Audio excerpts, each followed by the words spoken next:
everyone, Mandy here from Hunt and Gather Hair Company, and today I would like to do a tutorial on how to do your own bang trims at home. Since we are all on self-isolation right now, it is a little bit more difficult for everybody to get access to their hairstylist in order to maintain their hair. And I know that this can be really stressful for everyone in terms of how you feel about yourself, your self-image, whether you feel put together or not. So I figured I would show you guys how to do a few different types of bang trims or fringe trims, whatever you want to call them. So proper term is fringe. But anyways, here we go. There are multiple different ways that you can trim a fringe. If you are not a professional, however, I highly recommend only trimming your fringe dry. I do not recommend wetting down your hair and trying to use, the proper tension that we use and everything. It's not as easy as it looks. You're gonna have likely cowlicks or whorls in your hair that are gonna make this a lot harder. So what I recommend doing is wash your hair. Start with your hair blow dried, but just natural. Don't put any product in it. If you do flat iron your hair on a daily basis, then yes, go right ahead and flat iron your fringe before you cut it. But I say go with the natural texture. You can always tweak it if you need to, but this is gonna save you a lot of headaches down the line. The number one thing too is, do you part your fringe? So for instance, I have a grown out veiled or side fringe. So I always have a parting right there on my head. So you're gonna wanna look at your own hair, figure out which side your parting is on, and go with that parting. So if it parts here, you're gonna go there. If you part it down the middle and you like to do a bit of a veil, you're gonna wanna do that as well, or the other side. So wherever the parting is, you're gonna wanna establish that before you go in and start cutting. A couple things you need to know as well. If you do not have a comb like this, it's gonna be a lot harder to trim your fringe. You need a comb with smaller teeth. This amount of space between the teeth is fine because you're gonna wanna use loose tension anyways so that you're not doing anything too aggressive to your fringe. But you're gonna need a comb. It's really hard to do without a comb, and you wanna make sure that you're trying to keep as much control as possible. The other issue is scissors. So us hairstylists and barbers tend to use really nice shears. And often the blade that you use for fringe trims or what we call precision cutting is quite narrow at the end. So if you're grabbing a big, huge, clunky pair of kitchen shears to try and trim your fringe, you're going to have a very difficult time getting a clean looking result. So if you even have an inexpensive pair of hair cutting shears, it'll get you by for now. If you have nail trimmers, whatever you gotta do, it's isolation time. So we're not looking for a masterpiece here. We're just looking for something that's gonna keep you going until everybody's back at work and you can see your hairstylist or your barber and get yourself sorted out, okay? So I've got my own personal Wilson here because I can't have a human model with everything that is going on. So I already created kind of a grown out fringe here so that I could give you guys an idea from likely where your fringe is. Now, if your fringe has grown out past the nose, just don't cut it. Just leave it. Just leave it until you can see a professional when this is all over. But if, for instance, it's right in your face, especially if you're having to work right now, if you're working in an essential service, or if you're having to get your hair tied back and it's driving you crazy, there's lots of little things you can do. So the big thing is a lot of people have a bit of wave to their hair. So that's why you would use these teeth, because you don't actually want to create a lot of tension when you're pulling down with the comb, because the more tension you create, the more it's going to bounce up when you're done. So we don't want to be yanking hard on that hair. We want to be gentle with it, okay? The first type of fringe that I'm going to show you is really, really simple. It's basically a fringe that is a little bit shorter in the center and rounds on each sides. And it's really nice for if you wear your hair up a lot and if you're just wanting to have a little bit of face framing. So basically what you're going to do is you're going to get the rest of the hair relatively out of the way. Now, I'm not going to section this the way I normally would in the salon because, quite frankly, I don't think anybody at home is doing that right now. So, we're just going to get the hair out of the way like this. Now, if you have that existing fringe, you should be able to section out the pieces that your stylist cut for you really, really easily. However, if you have like a shag or one of these new kind of textured haircuts, it might be incorporated right into your hair. So if that's the case, there's a couple of different styles of sectioning that you would use. So first off, we're going to get this hair out of the way. Now, some people take a fringe all the way back to the high point of the head. And the way to find the high point is to lay your comb like this, find where it sits flat, and put your finger there. That's the high point, okay? If you are sectioning all the way back to there, you're going to create a triangular section in the front, which means you're gonna go boom, and boom.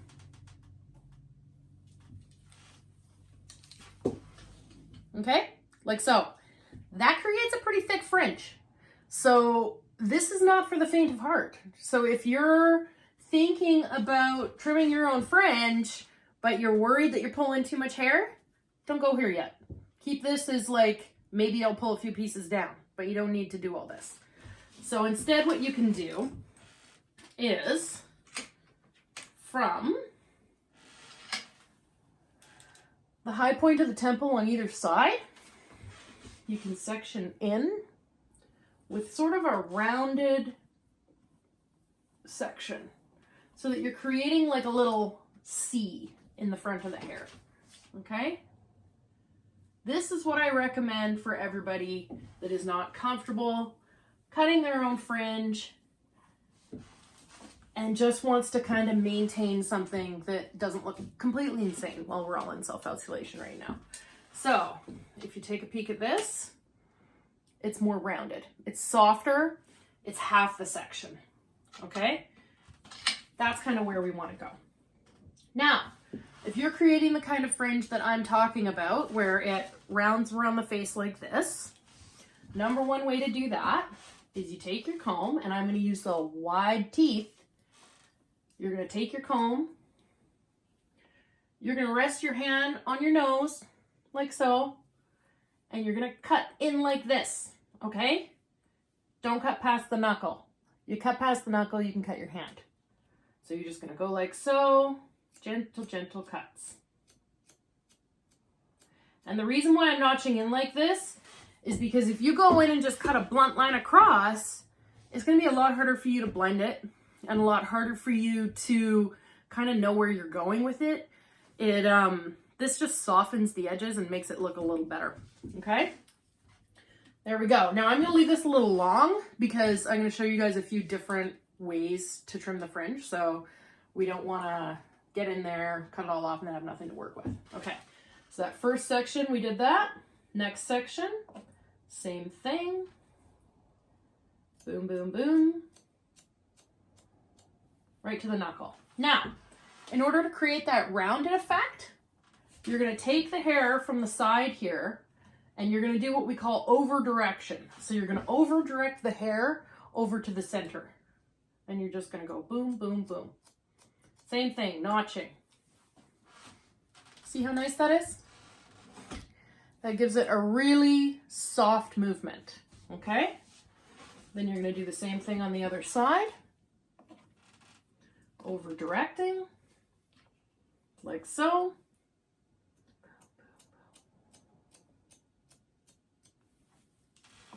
There we are. See, guys? That is what we call a rounded fringe. And then what you can do is just take the little tippies of your scissors and you're just gonna lightly dust those edges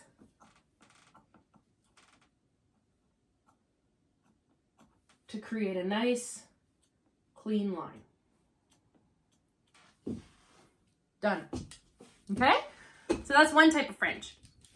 Next type of fringe I'm going to show all of you is what we call a veiled fringe. So a veiled fringe is whatever, it's kind of all the rage right now. It's that sort of Bardot style fringe where you've got kind of like the longer bits coming down. It's really pretty.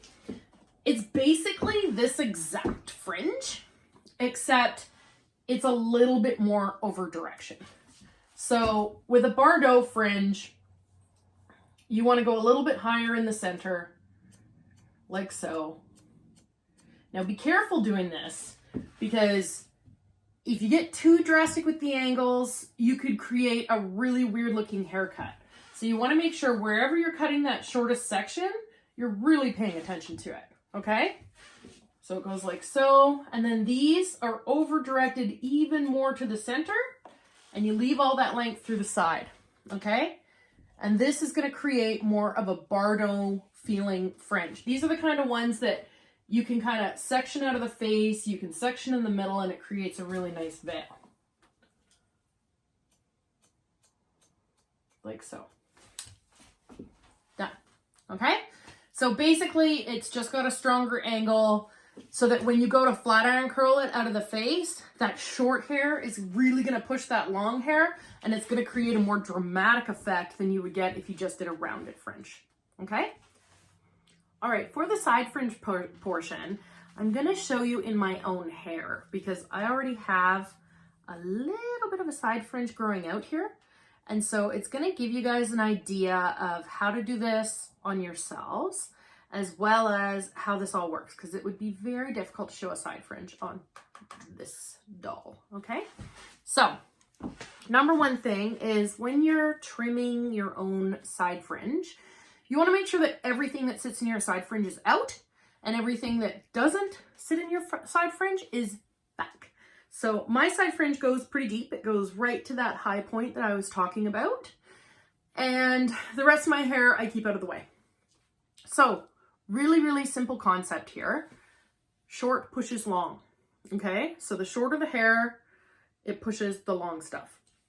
You do not want to cut too close up here because you could potentially take too much of your hair off. So number one thing is you want to be really careful while doing this, because basically what you're going to do is you're going to part your hair in the direction that you like it to go. You're going to take a section like so of your fringe. You're going to pull it in the opposite direction you want it to sit. What this does is it creates the angle that we need so that the hair falls this way, okay? Because this is going to be the shortest point up here, longer point down here, okay? So we're going to go like so. We're going to pull it over, and we're just going to notch into that super gently. There we are. And see how that creates a really nice soft fall. Now what I recommend is when you're doing this, take tiny bits at a time. Section it over, little notch. Section it over, little notch. You don't want to get into a situation where you section it over, you're holding it up here, and you start cutting up here, and then all of a sudden you've got tiny little fringe sticking up in the center of your head. That's not a good look.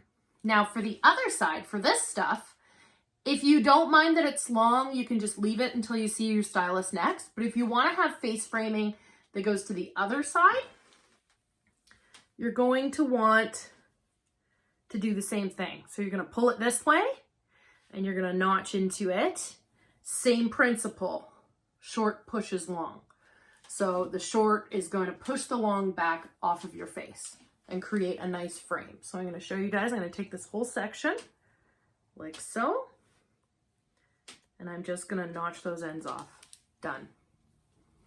And then that is going to sit nicely out of my face. See how that creates that nice soft angle through the edges? That's what you're going for, okay? Really looks simple, but it's really easy to screw up. So you just want to be really careful to not take too much hair off. Remember that hair only grows about an inch a month. So try not to take more than that off while you're waiting to see your stylist again. you know, it's a lot easier for us to fix hair that you haven't done anything too crazy with. Does that sound good? Okay. Now, I'm going to show you one more fringe, and that is a blunt fringe. So if you are rocking like a hardcore blunt bang and it's growing out, that's probably the hardest one for you to navigate right now, because there's no way to really get it out of your face. It's really, really difficult to deal with. So number one thing with a really heavy blunt fringe is it's probably been cut separate from the rest of your hair. So what you want to do is make sure that you get really clean sectioning before you even try and go in and cut that hair. So you're going to section this back out of the way, like so. So I'm doing that triangular section that I showed you guys at the beginning. And the reason why I'm doing that is because I'm then going to take smaller sections to show you guys how to work your way up, so that you're not just taking one big hunk and cutting across. Because the reality is you're probably not using scissors that are as sharp as your stylist scissors are. And you're probably not using the appropriate blade if you're cutting it at home. So you need to do it in really small sections so that you're not completely destroying the shape of your haircut. Okay, so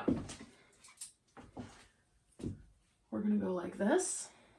Get this out of the way. All right. Now I'm just gonna cut a quick square fringe on this dolly. Okay, so this is more of a blunt fringe, okay? So say this is a little bit too long for dolly. Often when your hairstylist cuts this type of blunt fringe, they wet your hair, they do a lot of tension, then they go in, they flat iron, they do all these things. And that's the proper way to do this.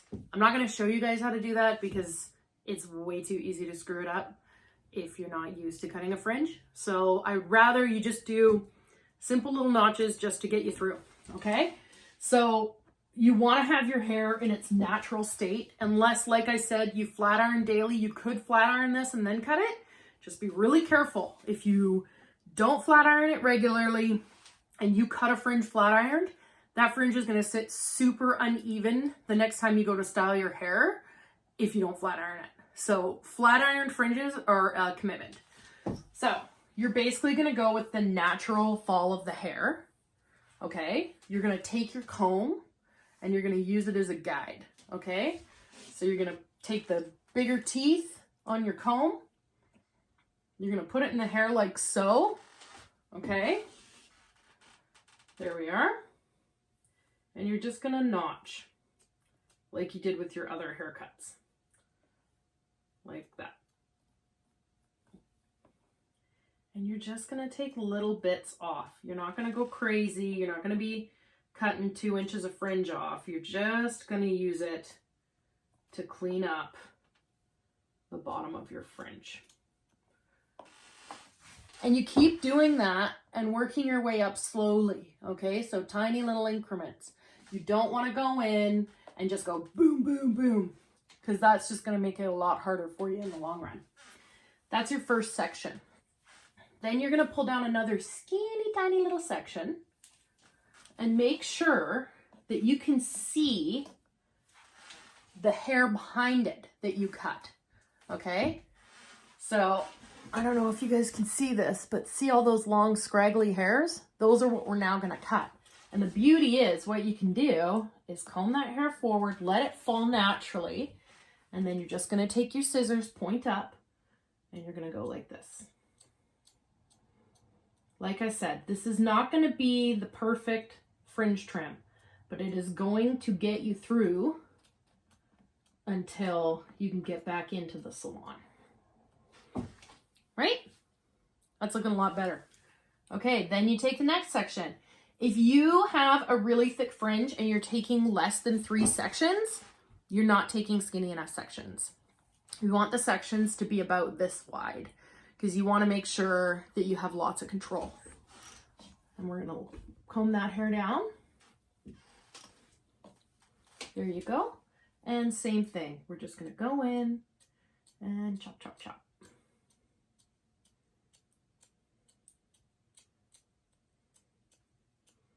It's just really gentle.